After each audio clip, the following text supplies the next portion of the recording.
ये है खबरों की खबर और आप देख रहे हैं खबरों की खबर टीवी। कोशिश करेंगे कि आने वाले वक्त में अगर असेंबली में अल्लाह ताला भेजता है तो हम पैगंबर बिल को मंजूर कराने की भरपूर कोशिश करेंगे। ऐसा बोला जा रहा है अभी मार्केट में जैसी हवाएं चल रही है कि इम्तियाज जलील साहब और जो भी उनके पार्टी से खड़े हैं उनके वोट काटने के लिए वंचित को खड़ा किया गया। इसका आप खुलासा कर दीजिए ताकि अवाम को पता चले कि क्या असल चीज है।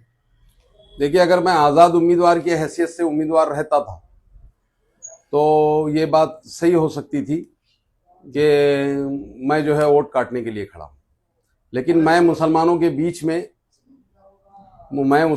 बीच में जो है यहाँ पर वोट लेके आ रहा हूँ।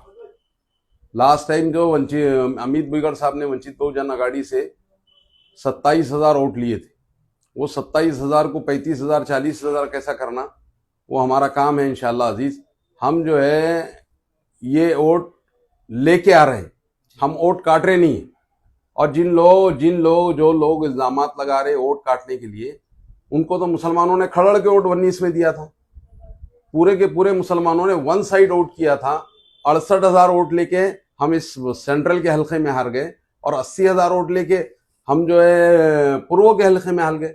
जब मुसलमानों ने वन साइड वोट करने के बाद भी आपके पास जीत का वोट नहीं है तो जीत का वोट कौन देगा आपको।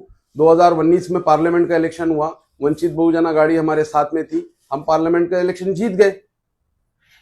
फिर असेंबली का इलेक्शन भी हम आसानी से जीत सकते हैं क्योंकि हमारे पास उतना नंबर है। यहाँ पर ये सारे पार्टियां एक जगह आने के बावजूद भी वंचित बहुजन अघाड़ी और मुसलमान अगर एक साथ रहे तो ये इलेक्शन बहुत आसानी से जीता जा सकता। कोई दूसरा उम्मीदवार जीतने की दूर दूर तक गुंजाइश नहीं है क्योंकि हमारे पास नंबर उतने हैं। हम 39% मुसलमान इस मतदार संघ में रहते हैं और 19 वंचित बहुजन अघाड़ी का वोट है। ये दोनों को वोट को अगर आप मिला दिए तो आप अंदाजा करिए ये 58% के करीब जाते और 58% वोट जिन लोगों के पास रहा वो हारने की तो सवाल ही नहीं पैदा होता।